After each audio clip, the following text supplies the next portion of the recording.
ओम अज्ञानतिमिरन्धस्य ज्ञानाञ्जनशलाकया चक्षुरुन्मीलितं येन तस्मै श्रीगुरवे नमो। नमो विष्णुपादाय कृष्णपृष्ठाय भूतले श्रीमते भक्तिवेदान्त स्वामिनिति नामिने। नमस्ते सरस्वती देवे गौरवाणी प्रचारिणे निर्विशेष शून्यवादी पाश्चात्यदेशतारिणे। वाञ्छाकल्पतरुभ्यश्च कृपा सिन्धुभ्यैव च पतितानां पावनेभ्यो वैष्णवेभ्यो नमो नमो। नमो महावदन्याय कृष्ण प्रेम प्रदायते कृष्णाय कृष्ण चैतन्य नाम्ने गौरतिशे नमो नमो। जय श्री कृष्ण चैतन्य प्रभु नित्यानंद श्री अद्वैत गदाधर श्रीवासादि गौर भक्तवृंद। हरे कृष्ण कृष्ण कृष्ण हरे हरे हरे राम राम राम हरे हरे। हरे कृष्ण।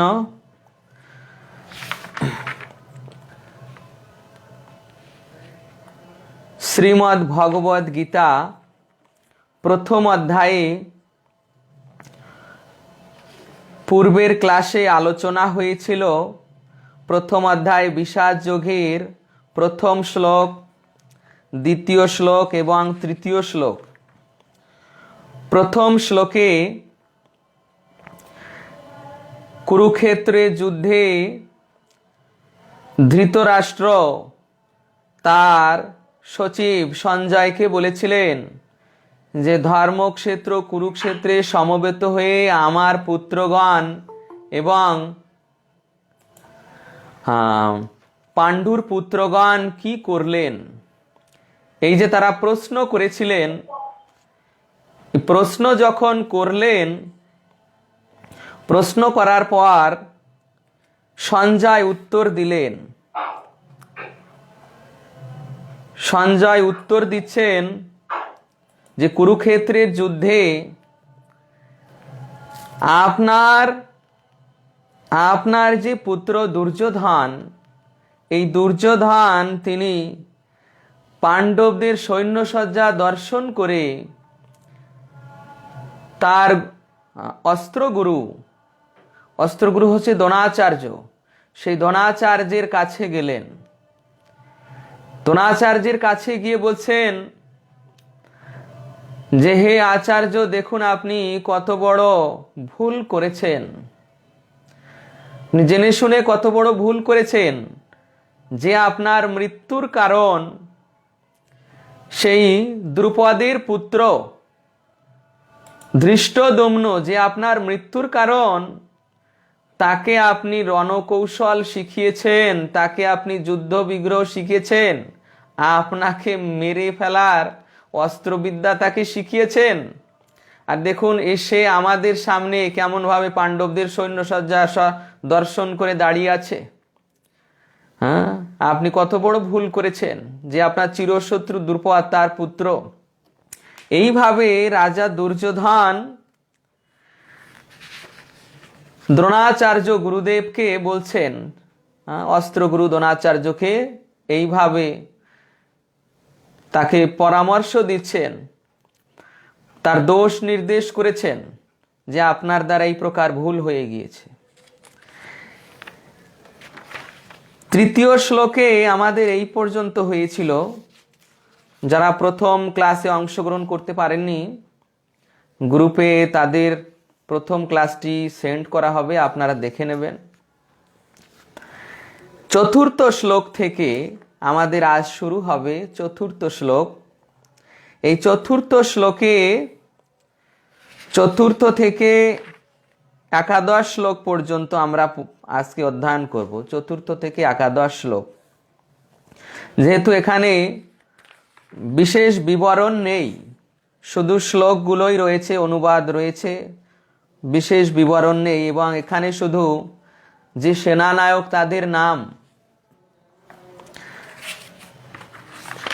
এর পূর্বে আমরা একটা বিষয় জানবো আগে ভূমিকা থেকে।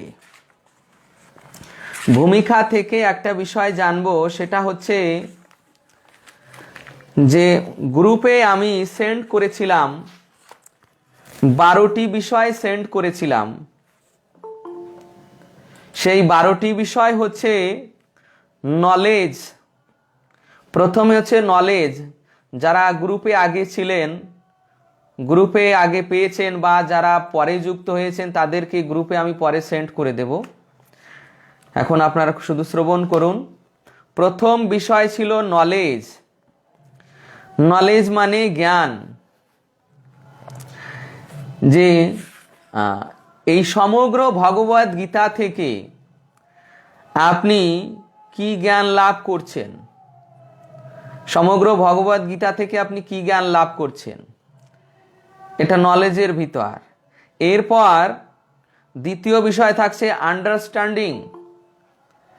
দ্বিতীয় বিষয় থাকছে আন্ডারস্ট্যান্ডিং।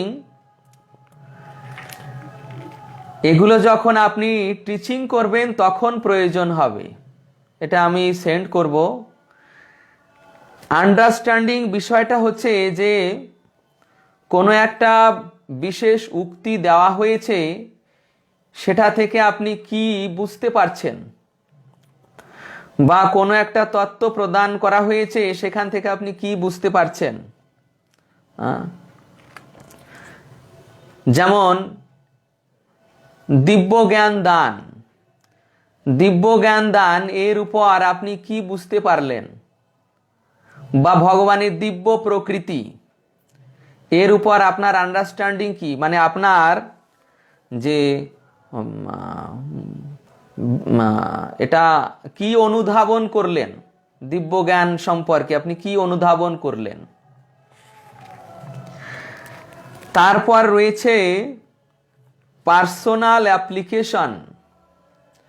পার্সোনাল অ্যাপ্লিকেশন মানে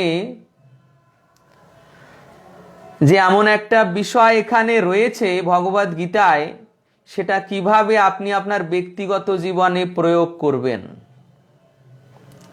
এমন একটা বিষয় রয়েছে, কিভাবে সেটি আপনার ব্যক্তিগত জীবনে প্রয়োগ করবেন। মনে করুন বলা হলো যে অপরাধ শূন্যভাবে জপ করা উচিত, অপরাধ শূন্যভাবে জপ করা উচিত। তা আপনি আপনার ব্যক্তিগত জীবনে কিভাবে অপরাধ শূন্য হয়ে জপ করার প্রয়াস করবেন। কিভাবে অপরাধ শূন্য হয়ে জপ করার প্রয়াস করবেন, এটা হচ্ছে আপনার ব্যক্তিগত বিষয়। এরপর আর একটা বিষয় রয়েছে প্রিচিং অ্যাপ্লিকেশন। প্রিচিং অ্যাপ্লিকেশন এটার অর্থ হচ্ছে প্রচার ক্ষেত্রে প্রয়োগ। প্রচার ক্ষেত্রে প্রয়োগ মানে যে এমন একটা বিষয় রয়েছে সেটা দিয়ে আপনি প্রচার করবেন। যেমন ভগবদ গীতায় ভগবান বলছেন অহম সর্বস্ব প্রভাব মত্ত সর্বম প্রবর্ততে, আমি সমস্ত কিছুর সৃষ্টিকর্তা, সব কিছু আমার থেকে প্রবর্তিত হয়েছে। এই যে ভগবান বলেছেন যে সমস্ত কিছুর রচয়িতা আপনি, আমি, তো এই বিষয়টি প্রচার ক্ষেত্রে প্রয়োগ করতে হবে যে শ্রীকৃষ্ণই ভগবান। এই শাস্ত্রের প্রেক্ষিতে, ভগবদ গীতার প্রেক্ষিতে বা অন্য শাস্ত্রের প্রেক্ষিতে এটা সমাজে প্রচার করতে হবে যে শ্রীকৃষ্ণই ভগবান। ভগবদ গীতায় তিনি বলেছেন, বা অন্যান্য শাস্ত্রে যদি আপনারা কোনো প্রমাণ পান সেখান থেকে সেটা প্রতিষ্ঠা করতে হবে যে শ্রীকৃষ্ণই ভগবান। বা ভগবান শ্রীকৃষ্ণ বলছেন যে আমি নির্বিশেষ ব্রহ্মের প্রতিষ্ঠা বা আশ্রয়। তো এই যে যারা মনে করে নির্বিশেষ ব্রহ্ম সর্বশ্রেষ্ঠ তত্ত্ব, তাদের সিদ্ধান্তকে খণ্ডন করার জন্য এই ভগবদ গীতার শ্লোককে ব্যবহার করতে হবে। না, নির্বিশেষ ব্রহ্ম সর্বশ্রেষ্ঠ তত্ত্ব নয়, সর্বশ্রেষ্ঠ হচ্ছে ভগবান, ভগবত তত্ত্ব, সবিশেষ তত্ত্ব। কেননা ভগবান স্বয়ং বলেছেন ব্রহ্মণ্যহি প্রতিষ্ঠাহম। এইভাবে প্রমাণ দিয়ে যেটা সমাজে প্রচার করা হয়, প্রতিষ্ঠা করা হয়, তাকে বলা হয় প্রচার ক্ষেত্রে প্রয়োগ, প্রিচিং অ্যাপ্লিকেশন। এরকম অনেক রয়েছে। এরপর রয়েছে প্রভুপাদের মুড মিশন। প্রভুপাদের মুড মিশন মানে এই ভূমিকায় বা প্রভুপাদ তার তাৎপর্য, যে তাৎপর্য লিখেছেন সেখানে তিনি তার মনোভাব বিশ্লেষণ করেছেন, মনোভাব এবং উদ্দেশ্য। তিনি যখন এই তাৎপর্য লিখেছেন, তাৎপর্যের বিশেষ বিশেষ লাইন রয়েছে, সেখানে প্রভুপাদের মনোভাব ফুটে উঠেছে, উদ্দেশ্য ফুটে উঠেছে। তো সেই উদ্দেশ্য আমাদের ইস্কনে কিভাবে পালিত হচ্ছে, বুঝতে পেরেছেন? এই উদ্দেশ্যের ভিত্তিতে ইস্কনে দেখাতে হবে যে প্রভুপাদের মনোভাব অনুযায়ী আমাদের ইস্কন চলছে, প্রভুপাদের উদ্দেশ্য আমাদের ইস্কনে বাস্তবায়ন করা হচ্ছে। এই হচ্ছে প্রভুপাদের মনোভাব উদ্দেশ্য, সেটা নির্ণয় করে দেখাতে হবে। তো এগুলো এই ভূমিকা থেকে আপনারা পাবেন। ভূমিকায় প্রভুপাদের মনোভাব রয়েছে। যেমন একটা মনোভাব দেখুন ভূমিকার প্রথম পেজ, ভূমিকায় দেখুন ভগবদ গীতার। যাদের কাছে ভগবদ গীতা আছে দেখে নেবেন, যাদের কাছে ভগবদ গীতা আছে দেখে নেবেন।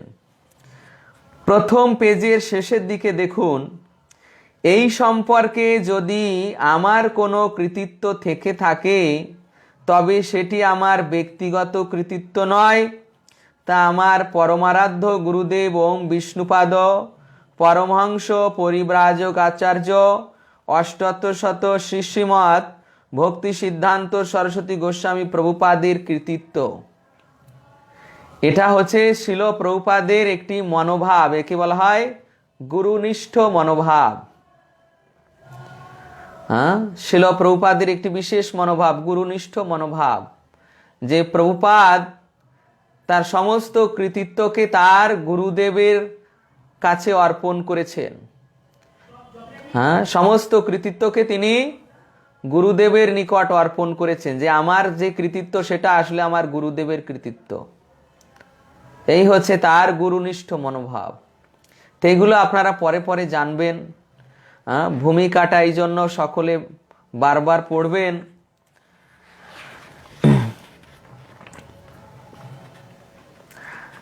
ভূমিকার শেষে দেখুন আরেকটি প্রভুপাদের মনোভাব রয়েছে। ভূমিকার শেষে যে ভগবদ গীতা যথাযথ পাঠ করে মানুষ লাভবান হতে পারে, এবং যদি একজন মানুষও ভগবানের শুদ্ধ ভক্তে পরিণত হতে পারে তাহলে আমাদের এই প্রচেষ্টা সার্থক বলে মনে করব।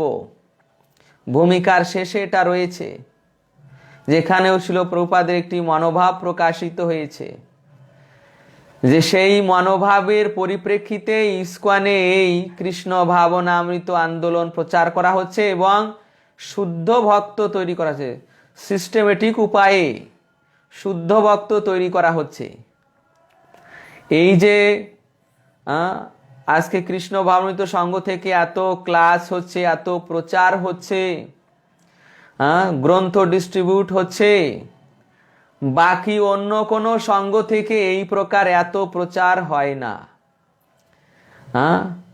এখানে গুরুকুলে থাকার ব্যবস্থা আছে, ব্রহ্মচারী আশ্রম পালনের ব্যবস্থা আছে, গৃহস্থ জীবন পালনের ব্যবস্থা আছে, তারপর মায়াপুর ইনস্টিটিউট আছে, সেই ইনস্টিটিউটের পরিচালনায় এই প্রকার আপনাদের মাঝে এই প্রকার কোর্স হচ্ছে।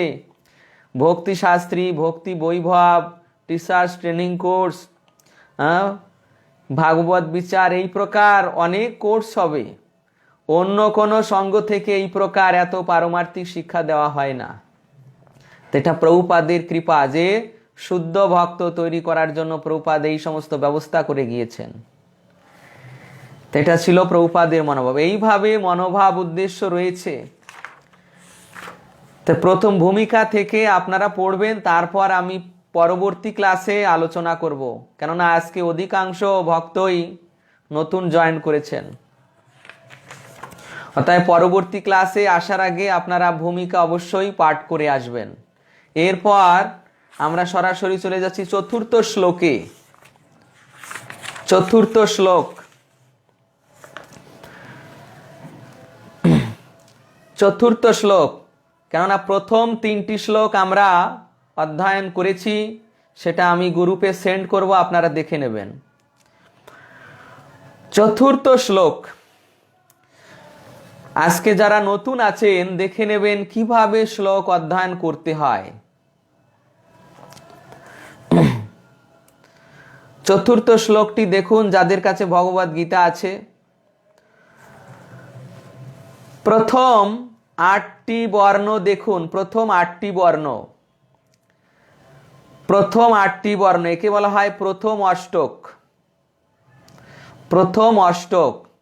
এরপর দ্বিতীয় 8টি বর্ণ একে বলা হয় দ্বিতীয় অষ্টক। তারপর দ্বিতীয় লাইনে দ্বিতীয় 8টি বর্ণ একে বলা হয় তৃতীয় অষ্টক। তারপর দ্বিতীয় লাইনের শেষ 8টি বর্ণ একে বলা হয় চতুর্থ অষ্টক, চতুর্থ অষ্টক। তা ঠিক এইভাবেই উচ্চারণ করতে হয়। প্রথম অষ্টক বলার পর একটু থামতে হয়। অত্র সুরা মহেশ্বাসা ভীমার্জুন সমাযুধি যুযুধান বিরাটস্য দ্রুপদস্য মহারথ।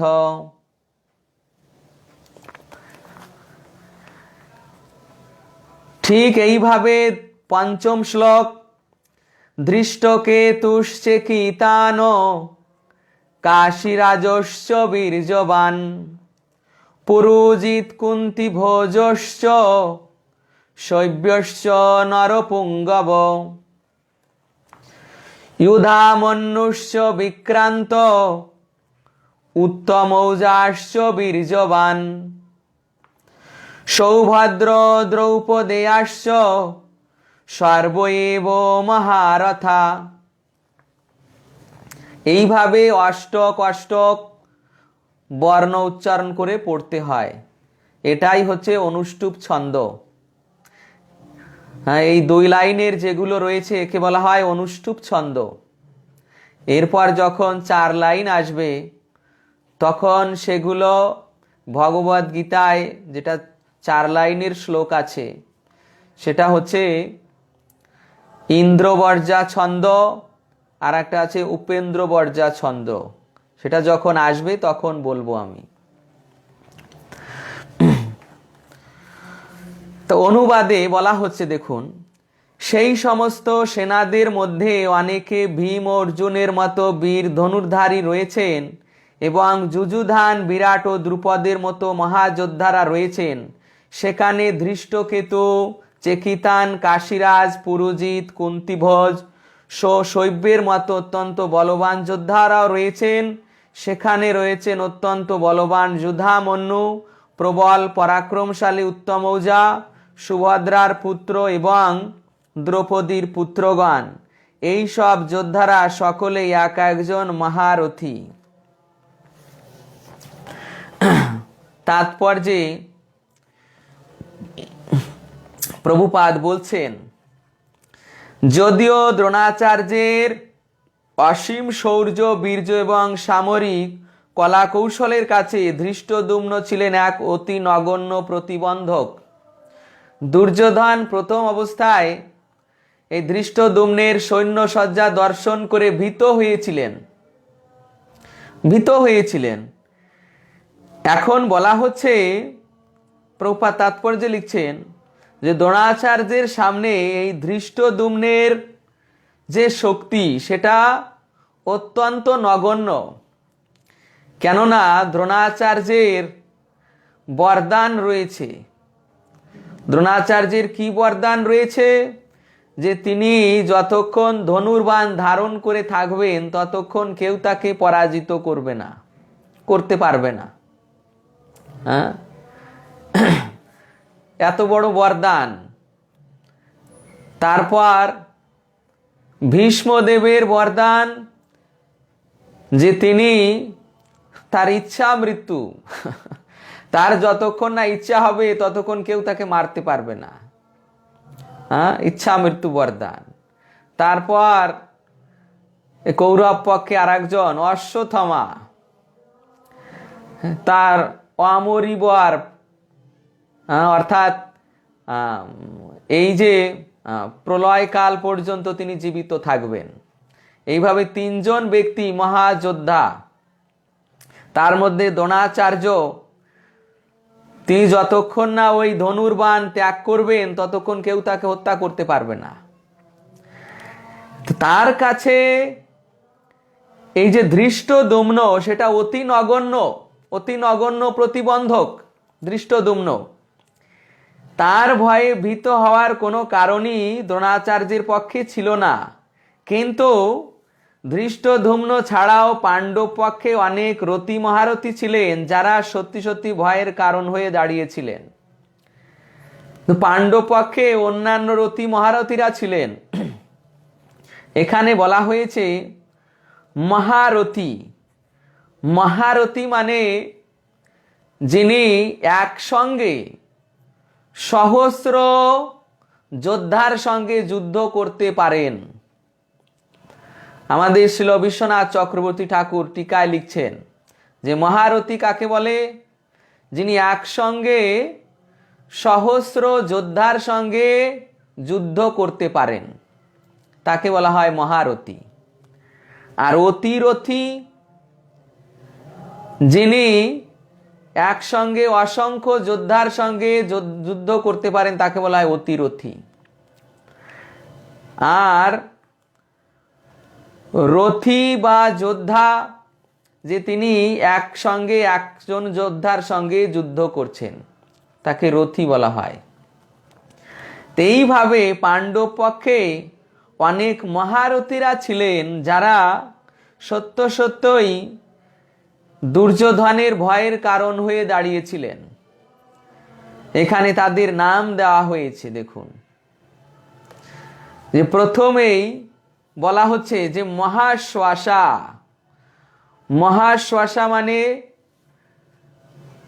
বলবান ধনুর্ধরগণ, অত্যন্ত তারা ধনুর্বাণ চালনায় অত্যন্ত যোগ্য, পারদর্শী, মহাশ্বাসা। এবং ভীমার্জুন সমাযুধি, এদের যাদের নাম বলা হয়েছে তারা প্রায় ভীম এবং অর্জুনের সমপক্ষ। এই নামটা গণনা করছে কে? যদিও এটা সঞ্জয় উবাচ আছে লেখা, কিন্তু আসলে এটা যুদ্ধক্ষেত্রে সঞ্জয় দেখছেন যে এই কথাগুলো দুর্যোধন বলছেন, তাই দুর্যোধনের কথাগুলো তিনি সঞ্জয় ধৃতরাষ্ট্রকে শোনাচ্ছেন। অত্রসুরা মহেশ্বসা ভীমার্জুন সমাযুধি। এই যুদ্ধক্ষেত্রে বীরগণের মধ্যে প্রায় সকলেই ভীম এবং অর্জুনের মতো সমান যোদ্ধা। ভীমার্জুন সমাযুধি। দুর্যোধন তুলনা করছে কার সঙ্গে? ভীম এবং অর্জুনের সঙ্গে। কেননা পাণ্ডব পক্ষের শ্রেষ্ঠ বীর কি অর্জুন, ধনুর্বিদ্যা এবং গদা যুদ্ধে ভীম। ধনুর্বিদ্যায় অর্জুন, কেননা দ্রোণাচার্যের সর্বশ্রেষ্ঠ শিষ্য। দ্রোণাচার্যের সর্বশ্রেষ্ঠ শিষ্য এবং সর্বপ্রিয় শিষ্য হচ্ছে অর্জুন। অর্জুনকে যা অস্ত্র প্রদান করেছেন দ্রোণাচার্য, তা তিনি তার পুত্রকেও প্রদান করেননি। অর্জুনের উপর এত সন্তুষ্ট। তারপর ভীম এই গদা যুদ্ধে সর্বশ্রেষ্ঠ। কেননা ভীমকে যখন দুর্যোধন আদি এরা বনভোজনের জন্য নিমন্ত্রণ করে গঙ্গার পাড়ে নিয়ে গিয়েছিলেন, ভীমকে বিষ পান করিয়ে ফেলে দিয়েছিলেন গঙ্গায়। আর ভীম তখন গঙ্গার পাকে ডুবতে ডুবতে পাতাল লোকে, নাগ লোকে চলে গিয়েছিলেন, বাসুকি নাগের লোকে। তো সেখানে ওই বাসুকি নাগের সদস্যরা তারা ভীমকে মানে দংশন করছিলেন এই সাপের বিষে। আর ভীমকে যে বিষ খাওয়ানো হয়েছিল সেই বিষে, এই বিষে ক্ষয় হয়ে ভীম সুস্থ হয়ে ওঠেন। ওই সর্পরা যতই তাকে দংশন করে ভীম ততই সুস্থ হয়ে ওঠেন। তো এটা দেখে আশ্চর্য হয়ে তারা বাসুকি নাগের কাছে চলে গেলেন। বাসুকি নাগকে সংবাদ দিলেন যে এমন এক বীর পুরুষ এসেছে, যাকে আমরা দংশন করলে সে আরো বলশালী হয়ে উঠছে। তো বাসুকী নাগ আরো কিছু বলবান সর্পদের পাঠিয়ে দিলেন ভীমকে ধরে নেওয়ার জন্য। ওই বলবান সর্পরা এসে ভীমকে ধরে নিয়ে গেলেন। নিয়ে গিয়ে যখন বাসুকী নাগের সামনে উপস্থিত করা হলো, তখন বাসুকী নাগের সভায় ওখানে এক ব্যক্তি বসা ছিল, বাসুকী নাগের পার্ষদ। তো বাসুকী নাগ যখন জিজ্ঞাসা করেছেন, তোমার বংশের পরিচয় দাও, ভীম তখন বলছেন যে আমি মহারাজ পাণ্ডুর দ্বিতীয় পুত্র, পাণ্ডব বংশে আমার জন্ম। তো তখন ওই বাসুকী নাগের পাশে যে তার প্রধান একজন পার্ষদ বসা ছিল, তিনি বলছেন যে এ তো আমার সম্বন্ধী, আমার বংশের লোক। ভীমের দাদুর দাদু সেখানে বসা ছিল। তাই সেই বংশজ লোক জেনে সেই ব্যক্তি বললেন যে পাতাল লোকে যখন আমার এই বংশের লোক এসে তখন তার স্বাগত হওয়া চাই। তখন তাকে ওই পাতাল লোকে রাসায়নিক কুণ্ডে নিয়ে যাওয়া হলো। সেই রাসায়নিক কুণ্ডে ভীমকে ওই রাসায়নিক কুণ্ড খাওয়ানো হলো। মানে কুণ্ডে রাসায়নিক দ্রব্য রয়েছে, যে এক এক কুণ্ড পান করবে তার 1000 হাতির শক্তি হয়ে যাবে। তো ভীম 8 কুণ্ডের রসায়ন পান করে গিয়েছিলেন। তাই এইভাবে তার শরীরে 8000 হাতির শক্তি হয়ে গেল, আর পূর্বে তার শরীরে 2000 হাতির শক্তি ছিল। এইভাবে 10,000 হাতির শক্তি নিয়ে পাতাল লোক থেকে সজ্জিত হয়ে তারপর হস্তিনাপুর ফিরে গেলেন। তো এইভাবে গদা যুদ্ধে তিনি ভগবান বলরামের কাছে গদা যুদ্ধের শিক্ষা নিয়েছেন এবং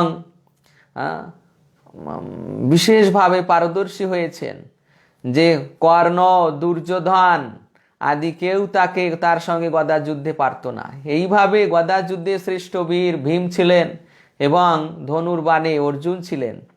তাই এখানে দুর্যোধন তুলনা দিচ্ছেন ভীম এবং অর্জুনের সঙ্গে, যে এই পাণ্ডব পক্ষে ভীম এবং অর্জুনের মতো সমান যোদ্ধা আরও রয়েছেন। যুযুধান, এই যুযুধান যে নামটি রয়েছে, ইনি হচ্ছেন শ্রীকৃষ্ণের সারথী, সাত্তকী। এনার নাম হচ্ছে সাত্তকী। এই যুযুধান ইনি হচ্ছেন একজন যাদব বীর, যে শ্রীকৃষ্ণের বডিগার্ড ছিলেন, আবার রথ চালাতেন শ্রীকৃষ্ণের। এরপর বিরাট রাজা, এই বিরাট রাজা হচ্ছে পাণ্ডবগণ যখন তারা গুপ্তবাসে ছিলেন 1 বছর, তখন এই বিরাট রাজের নগরীতে ছিলেন। মানে পরীক্ষিতের ইনি হন দাদু। পরীক্ষিতের পিতা হচ্ছেন অভিমন্যু। অভিমন্যুর সঙ্গে এই বিরাট রাজের কন্যা উত্তরা দেবীর সঙ্গে বিবাহ হয়েছিল। অভিমন্যুর সঙ্গে অর্জুনের পুত্র অভিমন্যুর সঙ্গে এই বিরাট রাজার কন্যা উত্তরা দেবীর বিবাহ হয়েছিল। সেই উত্তরা দেবীর পিতা হচ্ছে এই বিরাট রাজা। এরপর হচ্ছে দ্রুপদ মহারাজ। দ্রুপদ মহারাজ হচ্ছেন দ্রৌপদীর পিতা। এনারা সকলেই মহারথ, মানে এক একজন বীর সহস্র বীরের সঙ্গে যুদ্ধ করতে একই সময় প্রস্তুত থাকেন। এরপর ধৃষ্টকেতুষ চেকিতান। ধৃষ্টকেতু একজন রাজা, চেকিতান একজন রাজা, কাশীরাজ তিনিও একজন শক্তিশালী রাজা, পুরুজিৎ, কুন্তিভোজ এরা সকলে রাজা, শৈব্য। তারপর যুধামন্যু, বিক্রান্ত, উত্তমৌজা, সৌভদ্র। এই সৌভদ্র হচ্ছে সুভদ্রার পুত্র। এই যে মন্দিরের দেখছেন আমাদের জগন্নাথ, বলদেব, সুভদ্রা, জগন্নাথ, বলদেব, সুভদ্রা। এই যে সুভদ্রা, এই সুভদ্রার পুত্র হচ্ছে অভিমন্যু। সুভদ্রা হচ্ছে যোগমায়া দেবীর অবতার। আবার লীলা ক্ষেত্রে তিনি শ্রীকৃষ্ণের বোন। বলরাম, সুভদ্রা, জগন্নাথ, এই যে মাঝখানে যে সুভদ্রা, এই সুভদ্রার পুত্র হচ্ছে অভিমন্যু। তো সেই অভিমন্যু ছিলেন 14 বৎসরের বালক। দ্রৌপদী আশ্ব, দ্রৌপদী আশ্ব মানে দ্রৌপদীর 5 পুত্র। যুধিষ্ঠিরের দ্বারা প্রতিবিন্ধ, তারপর ভীমের দ্বারা শ্রুতনিক, অর্জুনের দ্বারা শ্রুতকীর্তি, এই প্রকার শতানিক, এইভাবে 5 পুত্র, এরা দ্রৌপদীর পুত্র ছিল, যারা ওই যুদ্ধে মহারথী হিসেবে যোগদান করেছিলেন। দুর্যোধনের পক্ষে সেই যুদ্ধ জয়ের পথে তারা ছিলেন এক একটি দূরতিক্রম প্রতিবন্ধকের মতো, কারণ তারা সকলেই ভীম ও অর্জুনের মতো ভয়ঙ্কর যোদ্ধা ছিলেন। এনারা প্রায় সকলে ভীম অর্জুনের মতো সমান যোদ্ধা। তাই দুর্যোধন এই ভয় পেয়ে এনাদের যে যুদ্ধের বর্ণনা দিচ্ছেন, সেটা থেকে এখানে নির্ণয় করা হয়েছে যে দুর্যোধন এখানে ভয় পেয়েছেন।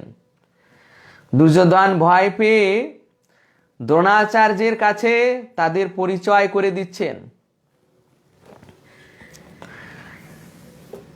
এরপর এই যে ভয় পেয়েছেন দুর্যোধন, এরপর দুর্যোধন তার নিজের যে যোদ্ধারা রয়েছেন তাদের সম্পর্কেও বলছেন 7ম শ্লোকে। अस्माकं तु विशिष्टा जे तान्निबोध द्विजोत्तमो नायका मम सैन्यस्य संगार्थम तान् ब्रवीमिते। আবার দেখুন শ্লোকটি 8ম অক্ষর পর্যন্ত দেখবেন। अस्माकं तु विशिष्टा जे तान्निबोध द्विजोत्तमो नायका मम सैन्यस्य संगार्थम तान् ब्रवीमिते। যখন এই সংস্কৃত উচ্চারণ হয়, তখন সংস্কৃত উচ্চারণে এই যে অনেশ্বর রয়েছে, এটা ঠিক ময়ের মতো উচ্চারণ হয়, ম। আর যে অন্তস্তীয় বা অন্তর্য যেটা রয়েছে, অন্তস্থ জ, অন্তস্থ ত, এগুলো সব ওই সংস্কৃতে ইয়া উচ্চারণ হয়, ইয়া। নায়কা, নায়কা, ইয়া উচ্চারণ। अस्माकं तु विशिष्टा ये तान्निबोध द्विजोत्तम नायका मम सैन्यस्य संगार्थम तान् ब्रवीमिते। হে দ্বিজোত্তম, আমাদের পক্ষে যে সমস্ত বিশিষ্ট সেনাপতি সামরিক শক্তি পরিচালনার জন্য রয়েছেন, আপনার অবগতির জন্য আমি তাদের সম্বন্ধে বলছি। কারণ দুর্যোধন তার মনের ভয় কাটানোর জন্য দ্রোণাচার্যের কাছে তার সৈন্যদের সম্পর্কেও বলছেন, তার সৈন্যবাহিনীতে কোন কোন সেনাপতি আছেন। প্রথমেই বলছেন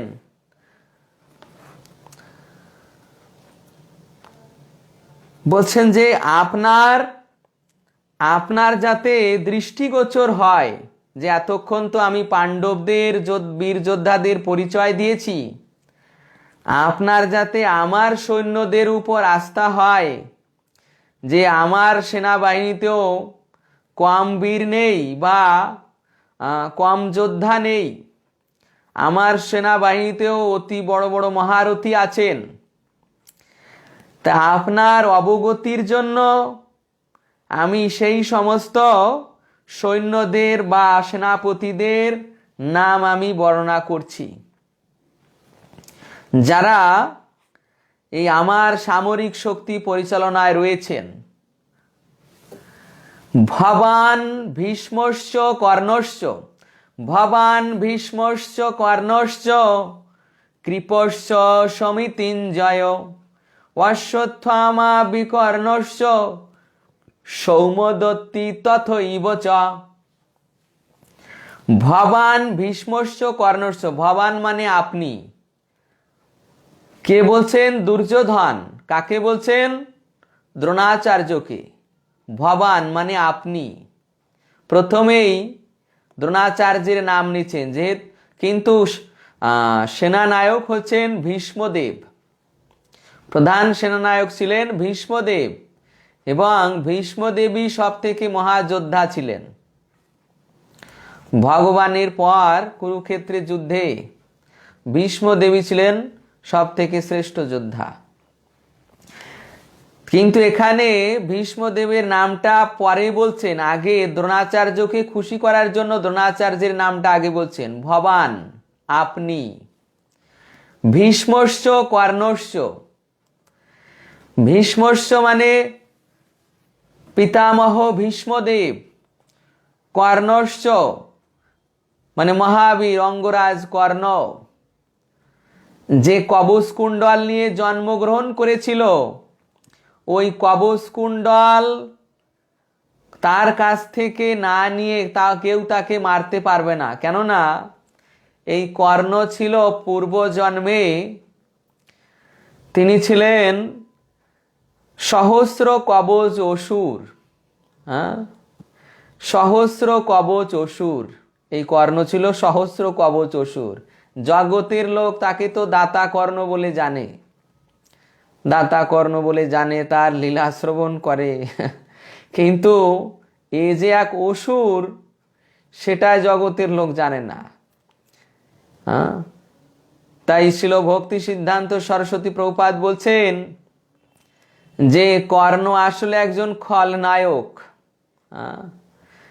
কেননা এ ছিল পূর্বজন্মে সহস্র কবচ অসুর। এটা কালিকা পুরাণে বর্ণনা আছে, কালিকা পুরাণ, নামও শোনেননি হয়তো কেউ, কালিকা পুরাণ, যেখানে ভগবান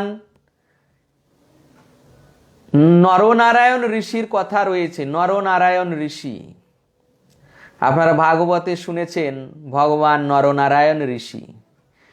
সেই নরনারায়ণ ঋষি কি জন্য আবির্ভূত হয়েছিলেন? এই নরনারায়ণ ঋষি আবির্ভূত হয়েছিলেন এই সহস্র কবচ অসুরকে মারার জন্য।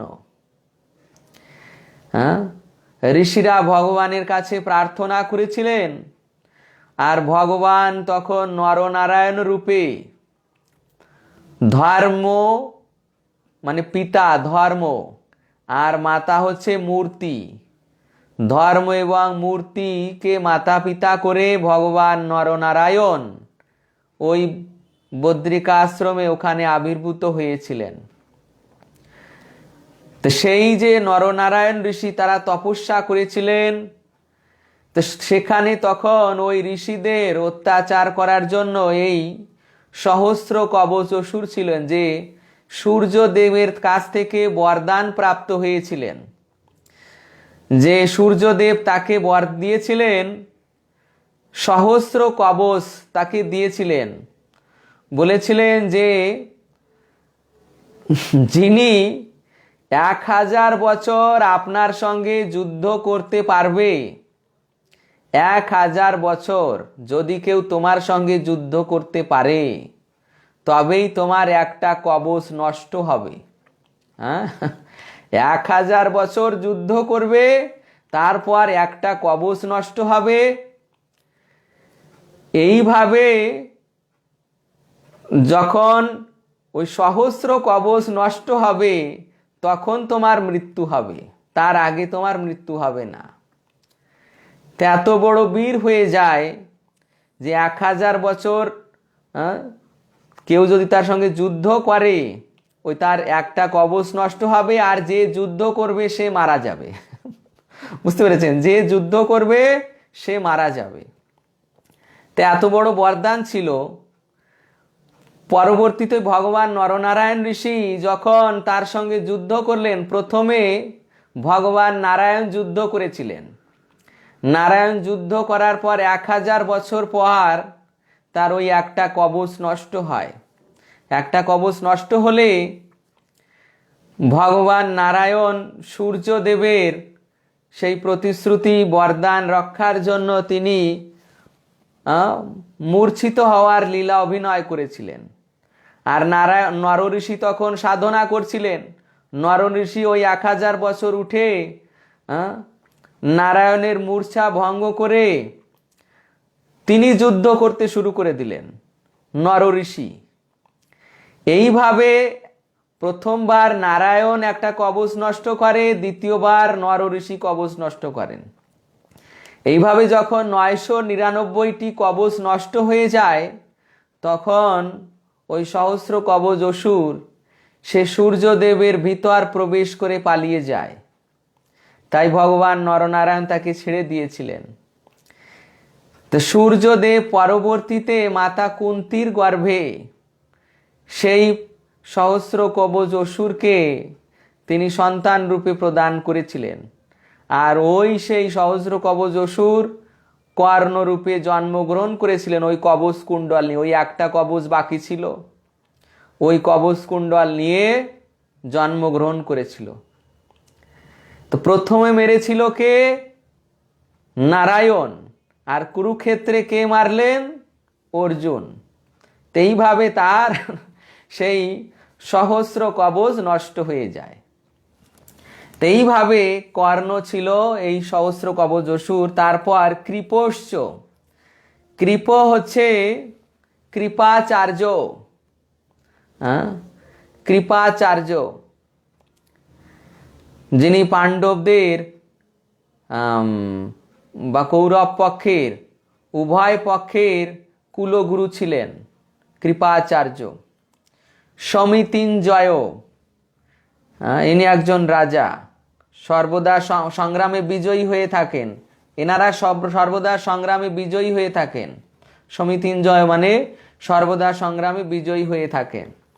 অশ্বত্থামা, অশ্বত্থামাকে ভগবান পরশুরাম আশীর্বাদ দিয়েছিলেন যে তিনি এই ব্রহ্মাণ্ডর প্রলয় না হওয়া পর্যন্ত জীবিত থাকবে। সেই অশ্বত্থামা এখনো জীবিত রয়েছে। বিকর্ণস্য, এই বিকর্ণ হচ্ছে দুর্যোধনের এক ভ্রাতা।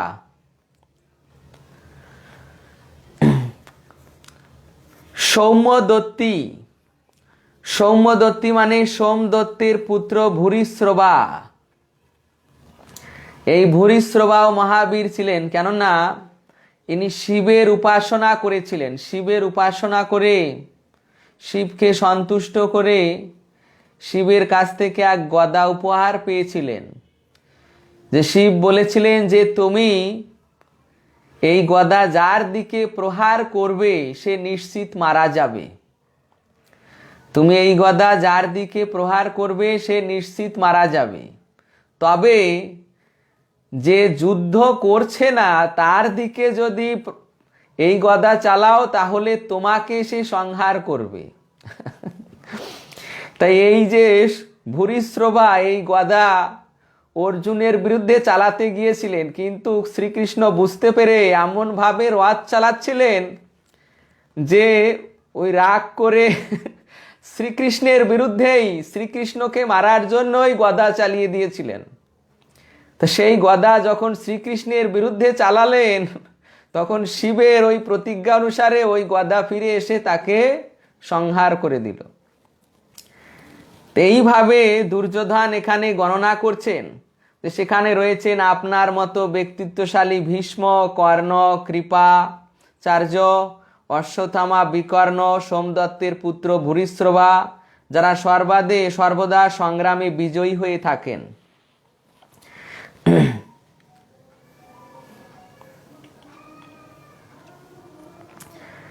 এইভাবে এখানে প্রভুপাদ সংক্ষেপে তাৎপর্যে তাদের সম্পর্কে বর্ণনা করেছেন। এরপর নবম শ্লোকে দেখুন, এখানে ব্যাখ্যার কিছু নেই, বিশেষভাবে ব্যাখ্যার কিছু নেই। ব্যাখ্যার বিষয় শুরু হবে দ্বিতীয় অধ্যায় থেকে। প্রথম অধ্যায়ে বিশেষভাবে ব্যাখ্যার কিছু নেই, যেহেতু প্রথম অধ্যায় শেষের দিকে একটু রয়েছে। প্রথম দিকে এখানে বীরদের নাম গণনা করা হচ্ছে, এই জন্য এখানে আচার্যগণও বেশি টিকা লেখেননি। তো যেখানে আচার্যগণ টিকা বিশ্লেষণ করেছেন সেখান থেকে বিস্তৃত ব্যাখ্যা হবে। এখানে কম ব্যাখ্যা করেছেন, প্রভুপাদও কম ব্যাখ্যা করেছেন, এই জন্য এখান থেকে শুধু সংক্ষেপে বর্ণনা করা হচ্ছে। অন্যে চ বহবা সুরা মদর্থে ত্যক্ত জীবিতা। নবম শ্লোক দেখুন। অন্যে চ বহব সুরা মদর্থে ত্যক্ত জীবিতা নানা শস্ত্র প্রহরণা সর্বে যুদ্ধ বিশারদা। এছাড়া আরো বহু সেনানায়ক রয়েছে যারা আমার জন্য তাদের জীবন ত্যাগ করতে প্রস্তুত। তারা সকলেই নানা প্রকার অস্ত্র শস্ত্রে সজ্জিত এবং তারা সকলেই সামরিক বিজ্ঞানে বিশারদ। এই শ্লোকের টিকায় আমাদের শ্রীল বিশ্বনাথ চক্রবর্তী ঠাকুর ব্যাখ্যা করেছেন। তিনি বলছেন যে এই শ্লোকে যে দুর্যোধন বলছেন যে দেখুন, অন্যে চ বহব সুরা, আরো অনেক বহব মানে অনেক বহু বহু বীর আছেন যারা মদর্থে ত্যক্ত জীবিতা। মদর্থে মানে আমার জন্য তারা জীবন ত্যাগ করতে প্রস্তুত। আমার জন্য তারা জীবন ত্যাগ করতে প্রস্তুত। মদর্থে মানে আমার জন্য, ত্যক্ত জীবিতা মানে জীবন ত্যাগ করতে প্রস্তুত। তো বিশ্বনাথ চক্রবর্তী ঠাকুর আমাদের একজন আচার্য, তিনি বর্ণনা করছেন এই ত্যক্ত জীবিতা শব্দটির দ্বারা। ত্যক্ত জীবিতা মানে যারা জীবন ত্যাগ করে দিয়েছে, মানে এদের মৃত্যু হয়ে গিয়েছে। মৃত্যু হয়ে গিয়েছে মানে দেখবেন যে ভগবান যখন অর্জুনকে উপদেশ দিচ্ছিলেন তখন বলেছিলেন যে হে অর্জুন, আমার দ্বারা পূর্বেই এরা নিহত হয়ে আছে। আমার দ্বারা পূর্বেই এরা নিহত হয়ে আছে, তুমি কেবল নিমিত্ত মাত্র হয়ে যুদ্ধ করো। কেননা আমার দ্বারা এই সমস্ত বীরেরা পূর্বেই নিহত হয়ে আছে। এই যে এরা পূর্বেই নিহত হয়ে আছে, সেটা এখানে বিশ্বনাথ চক্রবর্তী ঠাকুর বলছেন ত্যক্ত জীবিতা, যে এরা পূর্বেই নিহত হয়ে আছে। নানা শস্ত্র প্রহারণা, যারা নানা প্রকার শস্ত্রে পারদর্শী এবং সুসজ্জিত। শস্ত্র এবং অস্ত্র, শস্ত্র কাকে বলে এবং অস্ত্র কাকে বলে, দুটো বিষয় আছে দেখুন। নানা প্রকার অস্ত্র সজ্জে সুসজ্জিত, ব্যাখ্যায় মানে অনুবাদে প্রভুপাদ বলছেন যে তারা সকলেই নানা প্রকার অস্ত্র শস্ত্রে সজ্জিত। এই অস্ত্র মানে কি আর শস্ত্র মানে কি? শস্ত্র প্রথমে আসছে শস্ত্র। শস্ত্র মানে এই যে যেগুলোকে বলা হয় খড়গ, তারপর তরবারি, যেগুলো হাতে রেখে যুদ্ধ করতে হয়। তরবারি, খড়গ, কুঠার, ঢাল, যেগুলো হাতে রেখে যুদ্ধ করতে হয়। তরবারি এটা হাতে রেখে যুদ্ধ করে, খড়গ হাতে রেখে যুদ্ধ করে, এগুলোকে বলা হয় শস্ত্র।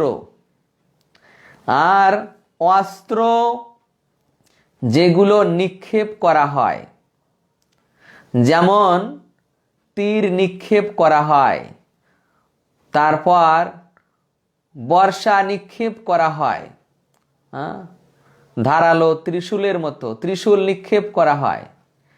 এগুলো হচ্ছে নিক্ষেপের বস্তু, এগুলোকে বলা হয় অস্ত্র। যেমন সুদর্শন চক্র ভগবান নিক্ষেপ করেন, হচ্ছে অস্ত্র। আর যেগুলো হাতে নিয়ে যুদ্ধ করা হয় যেমন খড়গ, ঢাল, তারপর তরবারি, এগুলোকে বলা হয় শস্ত্র। তো এই প্রকার নানা প্রকার অস্ত্রশস্ত্রে সজ্জিত এবং তারা সকলেই সামরিক বিজ্ঞানে পারদর্শী। সামরিক বিজ্ঞান এটাও এক প্রকার বিজ্ঞান, কেননা এই সামরিক বিজ্ঞান মানে এই যে বিশেষ বিশেষ অস্ত্র, সাধারণ যোদ্ধারও তো ওই তরবারি, খড়গ, ঢাল নিয়ে যোদ্ধা করে, কি গদা নিয়ে যোদ্ধা করে, কিন্তু যারা মহারথী, অতিরথী, মহান যোদ্ধা, তারা দিব্য অস্ত্র নিয়ে যুদ্ধ করেন, দিব্য অস্ত্র। তা সেই দিব্য অস্ত্র যেমন ইন্দ্র অস্ত্র, বজ্র, বরুণ অস্ত্র, যমরাজের অস্ত্র দণ্ড, বরুণ পাশ, নাগ পাশ, এই যে প্রকার অস্ত্র রয়েছে সেই অস্ত্রকে চালনা মানে আবাহন করতে হয় মন্ত্রীর দ্বারা, চালনা করতে হয় মন্ত্রীর দ্বারা। তারপর সেই মন্ত্রের দ্বারা যখন ওই অস্ত্র চালনার প্রভাবে কেউ মারা যায়, তখন মন্ত্রের প্রভাবে আবার সেই অস্ত্রকে সংহরণ করতে হয়, সংবরণ করতে হয়। যেমন দেখুন, এই যে যখন অশ্বত্থামাকে ধরার জন্য অর্জুন ছুটেছিলেন, অশ্বত্থামাকে ধরার জন্য অর্জুন ছুটেছিলেন কৃষ্ণকে রথে বসিয়ে নিয়ে, যখন এই পঞ্চ পাণ্ডবদের 5 পুত্রদের অশ্বত্থামা রাত্রের অন্ধকারে হত্যা করেছিলেন, তখন অর্জুন ধরার জন্য রথে করে গিয়েছিলেন। আর অশ্বত্থামা তখন অর্জুনকে আসতে দেখে ব্রহ্মশির নামক অস্ত্র নিক্ষেপ করেছিল। ব্রহ্মশির মানে ব্রহ্মাস্ত্র, সেটা আবাহন করতে হয় মন্ত্রীর দ্বারা, চালনা করতে হয় মন্ত্রীর দ্বারা। অশ্বত্থামা আবাহন করেছিলেন, আবাহন মন্ত্র জানতেন, চালনার মন্ত্র জানতেন, কিন্তু তিনি ওই সংহারণ মন্ত্র জানতেন না। সংহার মন্ত্র না জানার ফলে যখন সেই অস্ত্রকে ফিরিয়ে নেওয়ার জন্য বলা হয়েছিল, তখন তিনি ফিরিয়ে নিতে পারেননি। পরবর্তীতে অর্জুন তার ব্রহ্মাস্ত্র, ব্রহ্মশির অস্ত্র চালনা করে সেই উভয় অস্ত্রকে সংবরণ করেছিলেন। এইভাবে প্রত্যেক অস্ত্রের এই রকম সেটা আবাহন মন্ত্র রয়েছে, চালানোর মন্ত্র রয়েছে, তারপর সেই কার্য সম্পাদনের পর সংহার মন্ত্র রয়েছে। তো এই প্রকার বিজ্ঞানে পারদর্শী হতে হতো। যারা যুদ্ধ বিজ্ঞান, যুদ্ধ কলা কৌশল শিখতেন, তারা এই প্রকার দিব্য অস্ত্র ধারণের জন্য এই বিভিন্ন মন্ত্র তাদের ধারণ করতে হতো। কোনো যোদ্ধা বিপক্ষে তিনি জল অস্ত্র, কোনো যোদ্ধা অগ্নি অস্ত্র প্রয়োগ করেছেন, বিপক্ষের যোদ্ধা তখন ওই অস্ত্রকে কাটার জন্য জল অস্ত্র প্রয়োগ করতেন, বরুণ অস্ত্র। এইভাবে প্রত্যেক অস্ত্রের আবাহন মন্ত্র, সংহার মন্ত্র, চালানোর মন্ত্র ছিল, এগুলো সম্পর্কে তাদের পারদর্শী হতে হতো। এইভাবে এখানে দুর্যোধন বলছেন যে আমার এই সমস্ত বীরেরা নানা প্রকার যুদ্ধে তারা পারদর্শী ছিলেন।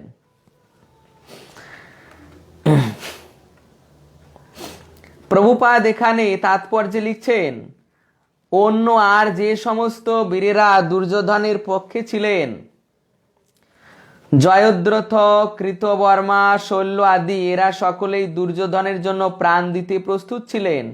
এখানে স্পষ্টভাবে বুঝিয়ে দেওয়া হয়েছে যে পাপিষ্ঠ দুর্যোধনের পক্ষ অবলম্বন করার ফলে কুরুক্ষেত্রের রণাঙ্গনে এদের সকলেরই মৃত্যু অবধারিত ছিল। এখানে স্পষ্টভাবে বুঝিয়ে দেওয়া হচ্ছে যে এদের সকলেরই মৃত্যু হবে, কেননা ওই যে একটি শব্দ প্রয়োগ করা হয়েছে, ত্যাক্ত জীবিতা। ত্যাক্ত জীবিতা মানে এরা জীবন ত্যাগ করে দিয়েছে। মানে ভগবান বলেছিলেন অর্জুনকে যে এরা পূর্বে আমার দ্বারা সকলে নিহত হয়ে আছে, ত্যাক্ত জীবিতা। এরপর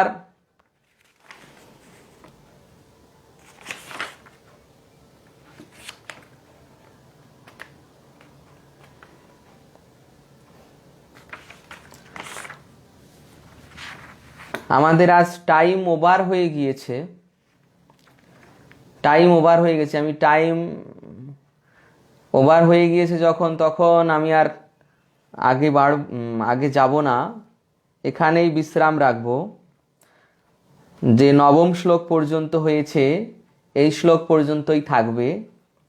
পরবর্তীতে দশম, একাদশ, দ্বাদশ, ত্রয়োদশ, চতুর্দশ, পঞ্চদশ পর্যন্ত হবে।